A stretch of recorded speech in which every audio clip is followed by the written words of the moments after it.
Estíbales, encantado de volverte a recibir. Gracias por invitarme, Jorge. Eh, Eres una experta en políticas públicas de educación. Gracias.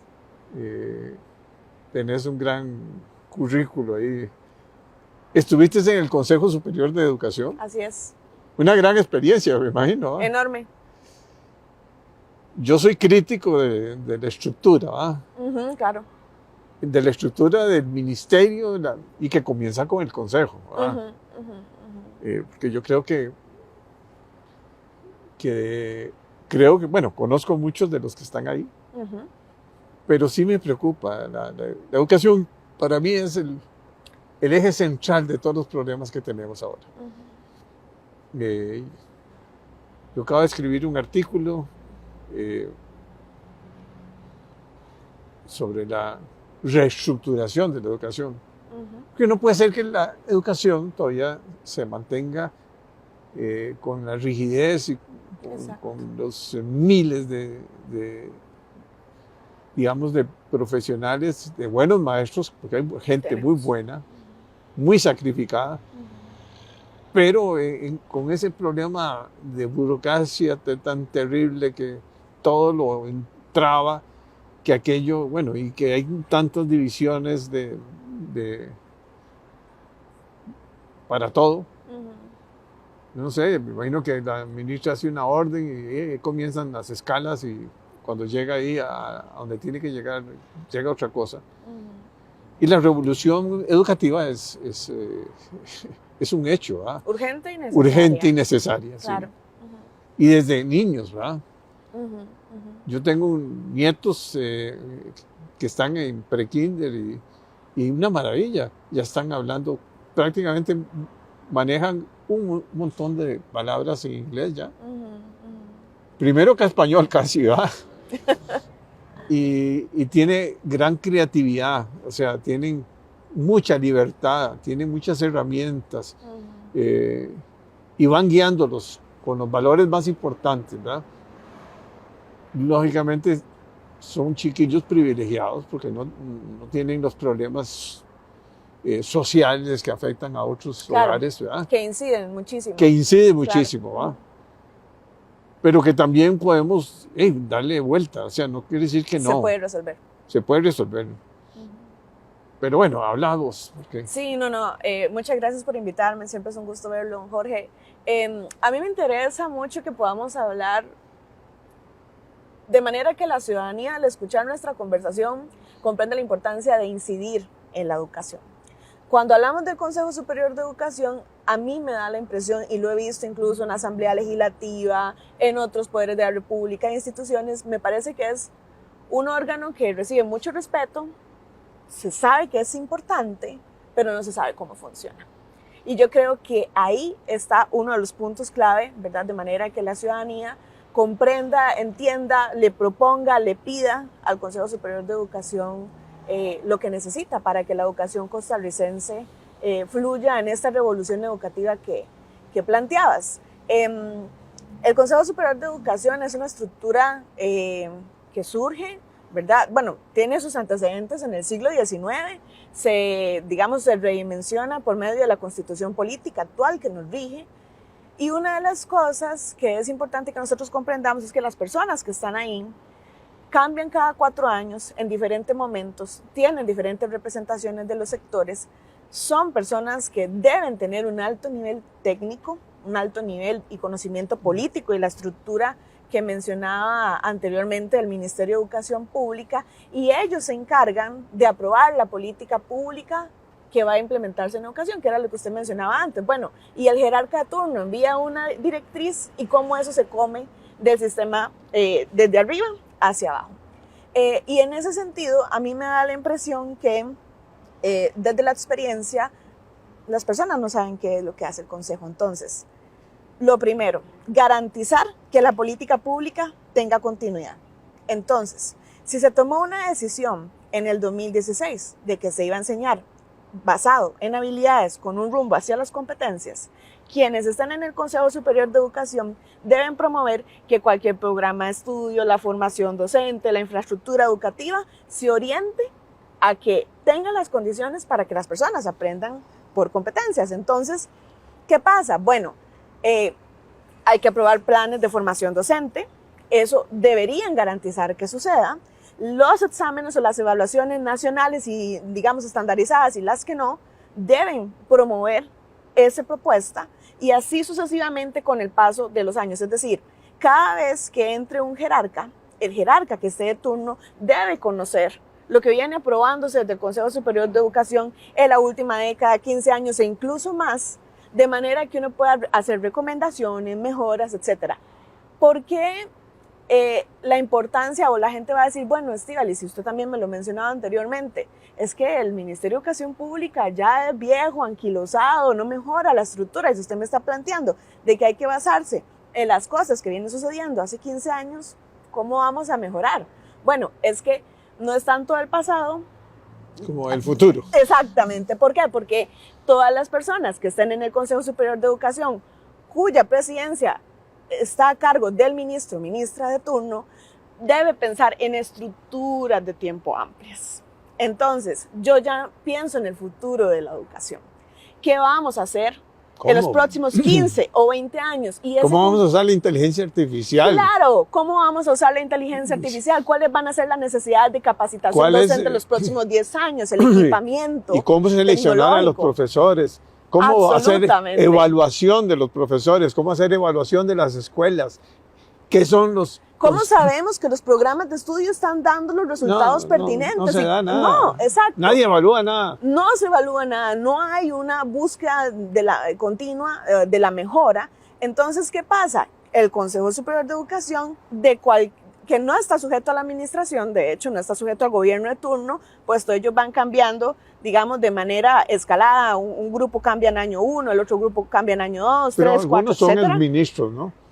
Claro, porque los exministros están ahí para contar su experiencia, es decir, cuando yo implementé tal política en educación, funcionó tal, no lo hagamos, hay que hacer check o hay que ir a evolucionar o esto valió la pena. Pero mi pregunta, hay gente joven que con visión de futuro, o sea, yo creo que, por ejemplo, a mí me preguntan sobre un montón de herramientas que usan ahora los chiquillos, ¿verdad? Los jóvenes, ¿verdad? Claro. Yo veo, yo por lo menos leo y trato de... Y además creo que las escuelas y colegios deben de tener su propia estructura. Yo no creo en esa verticalidad. Eso es un desastre. Ese sistema descentralizado y de gobierno y de recursos. O sea, yo creo en cooperativas, manejando escuelas pequeñas. Que es una práctica que hay en Israel. Israel ha logrado llegar a innovaciones de alto nivel en los centros educativos porque lo que ellos hicieron fue que cada centro educativo lo establecieron como una cooperativa que cada municipalidad y comunidad administra. Se puede hacer, que no tenga rendimientos sea a otro grupo de trabajo o administración. Una figura especial, como son las empresas de servicios públicos de municipales que son públicos, pero tienen también la agilidad del privado. Y esos son los responsables. Los gobiernos locales tienen que jugar en este papel. Sí, y las cooperativas, cualquiera de los dos, pero en 4.700 centros de enseñanzas, donde algunos son de 4 o 5 muchachos, donde el ministro no sabe cuáles son los problemas de infraestructura que existen. O sea, siguen las goteras, siguen los baños, siguen todo el desastre sanitario que tenemos. Sí. O sea, ¿qué motivación va a haber así? Claro. ¿Qué motivación va a haber de los afectados directamente? Digamos, yo vivo en La Guásima. A mí nunca se me ha acercado a, ¿cómo se llama?, hablar un director de una escuela o un colegio. Claro. Hay director de escuela y colegio. A decir, ayúdenos. ¿Cómo podemos? Todo, claro. pero yo ayudaría si tenés cierta libertad, si no estás sujeto a toda esa estructura vertical que es tan complicada que realmente o sea... Es que es el aparato administrativo burocrático más grande de Centroamérica, ¿verdad? Estamos hablando de 90,000 funcionarios, 27 direcciones regionales. Sí, es enorme, es enorme. O sea, Y ahí hay para pedir vacaciones, me imagino que se dura no sé cuánto. O sea, y todavía lo que más me preocupó fue que acabáramos con la Fundación Omar Dengo, que venía haciendo una labor importante. Yo sí creo en las alianzas con público-privadas, claro. Públicas, privadas. Es que es diferente. En Finlandia, en casi todos los países europeos, Estonia, cualquiera de los países que han cambiado la educación, es educación pública. Todos tienen acceso, pero hay una descentralización total. Claro. Hay gobierno en cada escuela, en cada colegio, y se valora, y se le dan... Y hay incidencia comunitaria. Claro. ¿Verdad? Aquí los centros educativos están cerrados, que en algún momento eso ha sido planteamiento de otros ministros o ministras, sí. ¿Verdad? De que son lugares cerrados y el centro educativo debe ser un espacio abierto. Usted me preguntaba antes, y me interesa abordarlo, si hay gente joven en el Consejo Superior de Educación. Más allá de eso, yo creo que lo que debe haber es gente con conocimiento y con un mecanismo de selección específico, puesto que ahorita es muy abierto, ¿verdad? Es muy democrático, eso es importante, pero en temas de política deben haber otra serie de requisitos. El mismo puesto de secretario o secretaria general es un puesto con requerimientos mínimos en el órgano más importante que tiene el Ministerio de Educación Pública para dirigir su enseñanza. Entonces, yo he visto gente joven con visión, gente, digamos, ya más avanzada en edad y en experiencia con visión, y quienes están ahí deben ser las mejores personas aportando para el futuro de la educación de Costa Rica. Pero digamos, ahorita la estructura sí está anquilosada. Digamos, podría haber otro mecanismo con agendas complicadas. O sea, con agendas el gobierno complicadas. anterior estaba con la agenda esa famosa de las Naciones Unidas y no sé qué.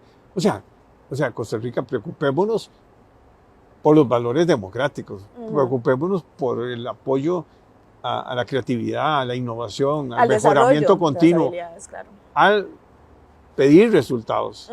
Yo le invierto a usted, pero usted me da resultados a mí.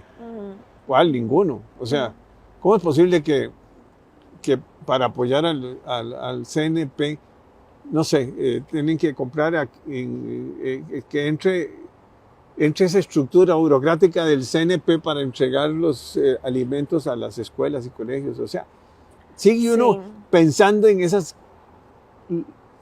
en una estructura totalmente vertical, burocrática, con costos altísimos, ¿verdad? Porque de esos 90,000, hay unos 20,000 por lo menos que tienen que ver, que no están en el sí, pero propiamente en la producción, en el territorio. O sea, sí, total. Y entonces, digamos en las escuelas y colegios privados, si un maestro no llega, lo sustituyen inmediatamente para que no pierdan los muchachos las clases, ¿verdad? Pero en el sistema público se incapacita y después, mientras nombran a quién lo va a sustituir. Y se perdió la continuidad. Y se perdió la continuidad. La droga anda por todos lados. No hay disciplina, no hay respeto. No hay el concepto de respeto. Yo me acuerdo que una maestra mía que siempre se llamaba la niña Margarita, así porque era uno siempre en la Buenaventura Corrales. Era una autoridad, además muy reconocida en la parte social, ¿verdad? O sea, había un gran reconocimiento a los maestros. Sí, y yo ahorita le puedo decir, digamos, yo me dedico mucho a la capacitación docente y ahí hay un tema esencial que retomar.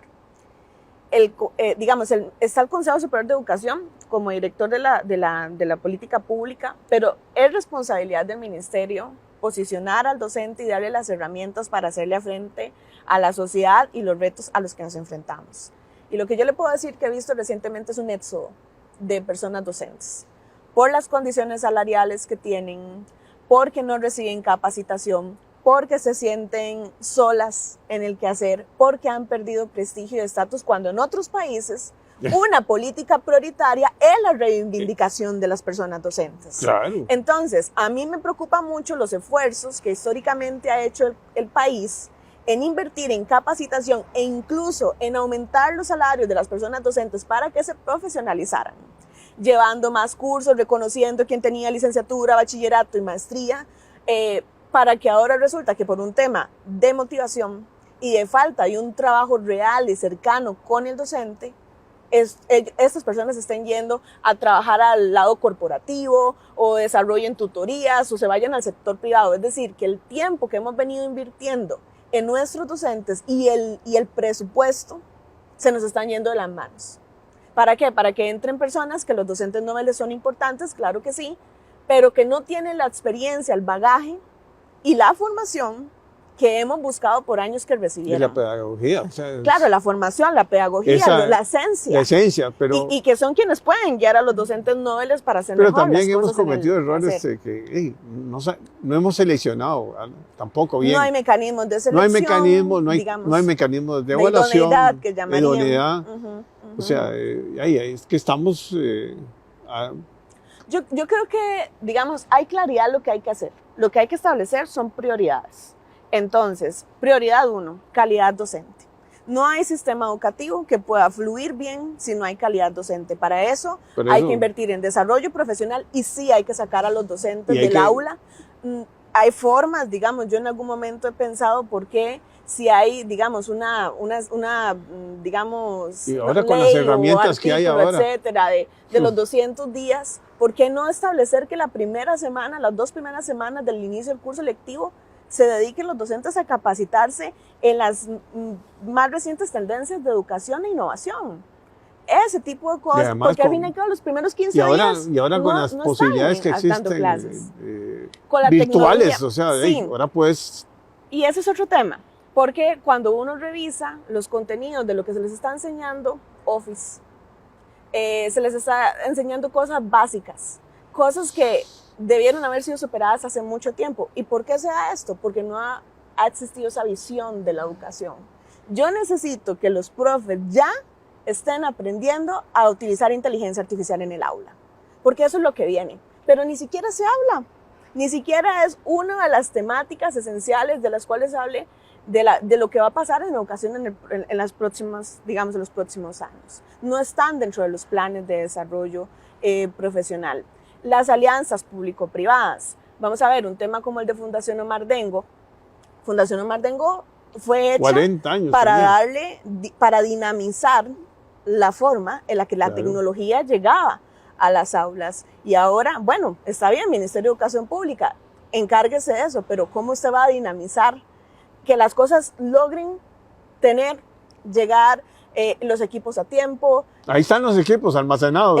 Darle mantenimiento, la capacitación de los docentes. Y yo en eso tengo una posición muy disruptiva, pensaría yo, pero muy coincidente con lo que pasa en el extranjero, que es que la tecnología educativa, la informática como tal, no tiene que quedarse en un laboratorio. Incluso en algún momento expertos internacionales se lo plantearon a la Fundación Omar Dengo y a otras administraciones previas a esta, donde les decían, la informática es importante, pero la tecnología tiene que ir transversal al currículo educativo. El profe de mate, de ciencias, de español, de estudios sociales, quien da clases de educación para el hogar, que ya cambió de nombre, el de inglés, todos tienen que usar la tecnología de manera eficiente. Y aquí el tema no se trata solo de dotación, ustedes pueden tener todos los equipos que quieran en laboratorios, pero utilicen los dispositivos que los estudiantes tienen a mano y preocúpense por la conectividad. Claro. Eso es donde tenemos que dirigirnos, de manera que incluso los profes de informática educativa, en vez de estar con muy pocas lecciones, recibiendo solo estudiantes, se dediquen a capacitar a los docentes, porque ellos son los expertos. ¿Cómo podemos hacer enfoque aprendizaje por proyectos, donde se combine las materias disciplinares, ¿verdad?, de las básicas, con otros elementos esenciales para resolver problemas? Eso es aprendizaje aplicado, eso es aprendizaje por competencias, y eso es lo que ocupan los estudiantes ahora. Y después, porque al fin y al cabo, la gente habla mucho del futuro de la educación, les estamos preparando para algo que no sabemos. No, yo creo que sí está claro. Hay que enseñarles flexibilidad, a usar tecnologías, a aprender todos los días de manera distinta, cambiante, los idiomas. Ser creativos, o sea, manejar ¿cómo es posible idiomas? Que no manejen el inglés apenas el 11 o el 12% del total? De la población. Y no está certificada. Y no está certificado. O sea, mientras que otros que tienen privilegios, pongámoslo así, claro, de poder pagar colegios y escuelas privadas, que son muy caras hasta cierto punto, y que una clase media ya se está estrangulada porque tiene que pagar casa, tiene que pagar educación, tiene que pagar carro, en fin. El alto costo de la vida. El alto costo de la vida. Y no podemos mandarlos a la Buenaventura o a las escuelas que antes eran baluartes. O sea, y teníamos una cosa muy linda antes. Las maestras nos acompañaban todos los años, como por lo menos en la parte de monitorear al grupo, digamos, ¿verdad? Entonces uno tenía una cohesión claro. Ahora no, ahora me imagino que hacen unos cambios. Viera qué interesante es que usted menciona, porque lo que busca el futuro de la educación, que es la personalización del aprendizaje. Lo que yo quiero es tener al profesor Jorge guiándome a ser una mejor estudiante y adquiriendo habilidades. Y que no todos tenemos las mismas facilidades. Y no todos tenemos, pero resulta que... A mí me costaba mucho, o sea, a mí me costaba mucho hablar en público. Me costaba mucho leer, escribir, redactar. Y la maestra me fue enseñando. Claro, y la maestra, con paciencia. Ya me dejaba 15 minutos después de que terminaba la clase. No eran esas clases tan largas, o sea, no hay que tener en Europa, en ciertos países como Estonia y Finlandia y todos estos, son cortos los periodos, hay mucho periodo de descanso, digamos, y sobre todo hay una personalización, que es lo que nos haces. Sí, y las tecnologías quitan esa personalización si nos descuidamos. Entonces, es muy importante que personalicemos. Y ahora, digamos, planteamientos del Banco Mundial, del Banco Interamericano de Desarrollo, el BID, lo que dicen es, aprovechemos la baja del crecimiento demográfico para dar aprendizajes más personalizados. Claro. ¿Qué quiere decir esto? No cerremos escuelas. No más de 20 por clase. Exactamente. Es una oportunidad que tenemos de frente y, por ejemplo, eso es una política pública en la que debe centrarse el Consejo Superior de Educación, el Ministerio de Educación Pública Futuro y decir, es que aquí lo que no es un tema de reducir la cantidad de centros educativos, no es un tema de reducir los recursos que se invierten en educación, sino aprovechar la condición demográfica para dar calidad. ¿Qué vamos a hacer para personalizar? ¿Qué vamos a hacer para capacitar a los docentes? Un tema muy interesante que usted mencionaba ahora es el tema de cómo rendir resultados. Entonces, cuando uno revisa el histórico de cómo ha venido siendo la inversión en educación, hasta los 90 se mantenía muy baja y a partir del 2005 empieza a crecer y crecer y crecer. Y se invertía en capacitación docente, pero no habían resultados. ¿Por qué? Porque los procesos de contratación y administración de esos procesos de formación nulos y, digamos, no daban los resultados que se requerían. Entonces, llegaban y se capacitaban 60 personas que no sabemos dónde están, que no replican, sea una capacitación cuyo contenido en aquel momento en el ministerio no se retomaba para poder, masificarlo. O la semana que van a hacer capacitación se va el 80% para la playa. Para la casa. No, y eso no puede ser. Ese es el tipo de management que una persona que asuma el ministerio ahora o en las próximas administraciones debe procurar tocar. Pero eso no pasa si fuera una cooperativa o si fuera otra figura, porque entonces ya tenés ahí a tu cuerpo de profesores, tenés tus metas, tenés tus objetivos. Que es el modelo de los humanísticos y los científicos, todo, ¿verdad? Que tienen una administración más por eso más los pura, resultados son distintos. Yo conozco unas cooperativas que todos los alumnos saben inglés y están en las universidades en Estados Unidos con becas y entraron a la Universidad de Costa Rica, ¿no?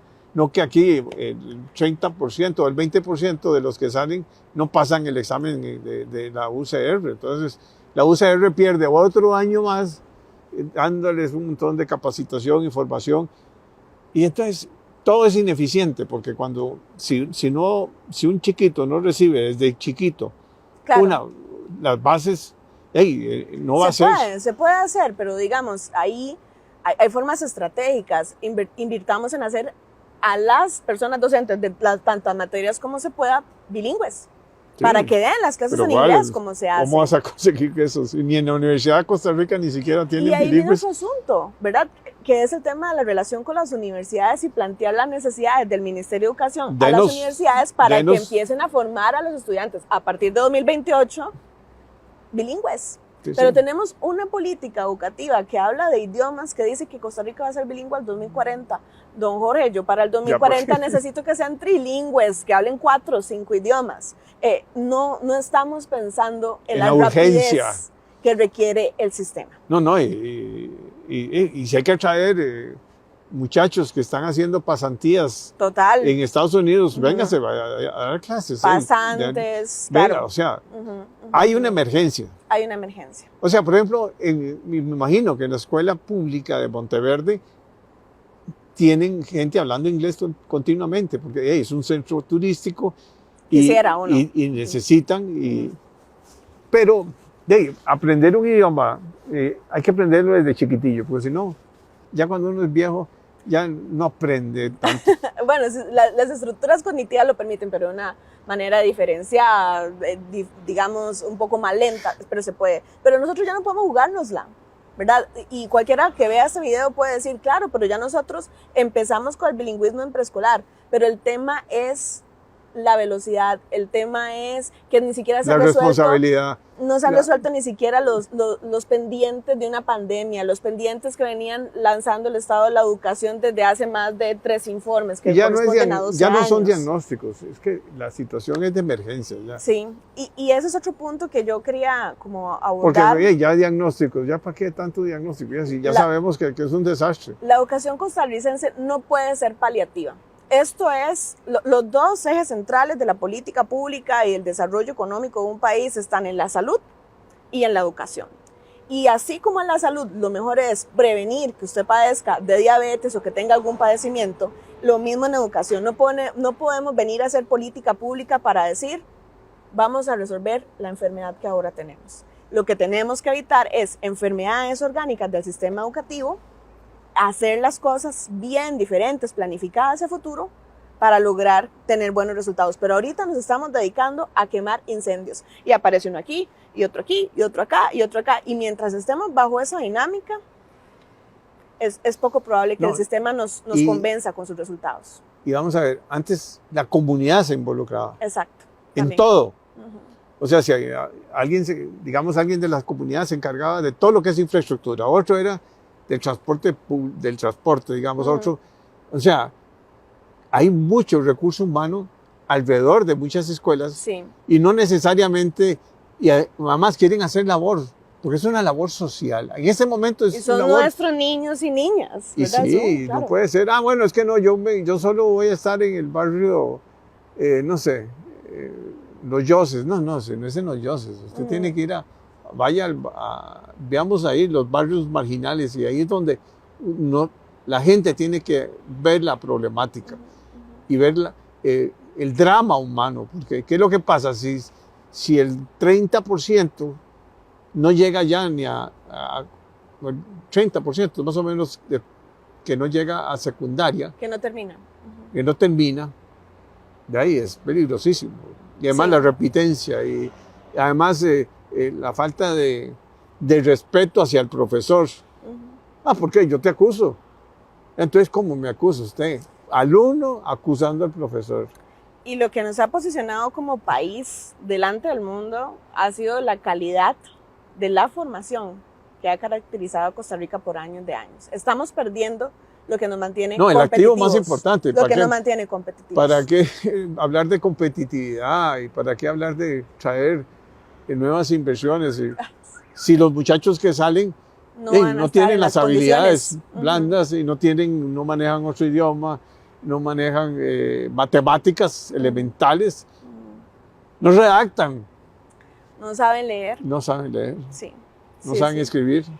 Y eso es un problema serio y es urgente. No es como decir vos, no, para el 2000 no sé qué. No, ¿cuál 2000? Si el incendio es incendio. Sí, claro, hay que apagar los incendios y de una vez comenzar a establecer las condiciones de una Pero eso no lo pueden sana. hacer, comprendámoslo bien, con esa estructura burocrática. Hay que reformar el Hay que ministerio. cambiar totalmente el ministerio. Totalmente. Y no dejarse de tantos discursos bonitos y que la ruta la voy a descubrir. No, ¿cuál ruta? Si la ruta Aquí urge.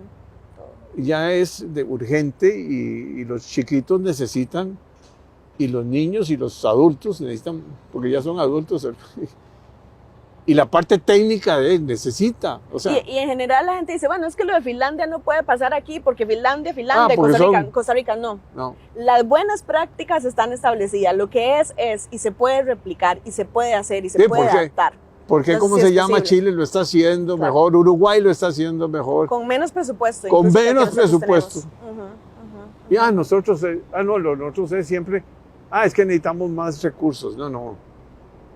Eso sale el recurso bien. No sale, nadie le importa el recurso. Y ahí, la prueba de eso es que las computadoras ahora que tenían la fundación, ahí están todavía en una bodega. En una bodega. Porque lógicamente aquí ya entra lógicamente la Contraloría. ¿Qué faltaba? Nada más era dialogar y decir, bueno, nosotros no estamos de acuerdo con con la estructura salarial, veamos cómo buscamos un acuerdo.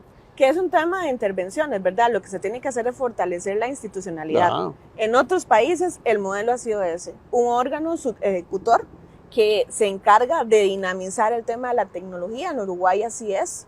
Ha sido funcional y exitoso, pero requiere conversación, requiere análisis, seguimiento, preocupación de parte de la Secretaría General o el Ministerio para lograr los resultados y que se pongan los puntos sobre las IES y el dedo sobre la llaga.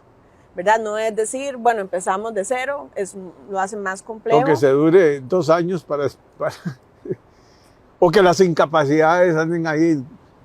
Regálame una incapacidad para ir, porque quiero ir a Miami. Entonces, bueno, puede ser, eso es la falta de respeto. Yo creo que el Ministerio de Educación Pública no podría y no debería meterse en la misma cajita que el resto de los ministerios del país. Definitivamente tiene que pasar por una reestructuración que se aleje, digamos, de la estructura de compras que tienen otras instituciones, porque hay una urgencia, la dinámica es distinta, tiene que ver con las habilidades y el potencial que le podemos dar al futuro del país con los niños, las niñas y hay que poner filtros y hay que poner rendimiento de cuentas, ¿verdad? Sí, rendición de cuentas. Rendición de cuentas, perdón. No puede caber en la misma cajita ese Ministerio de Educación. No en esta grave situación. Ahora menos. Bueno, muchas gracias. Muchas gracias, Jorge, por el espacio. Encantado y te voy a volver a invitar. Sí, es que nos falta tiempo siempre. Nos falta tiempo. Gracias. Un abrazo. Chao.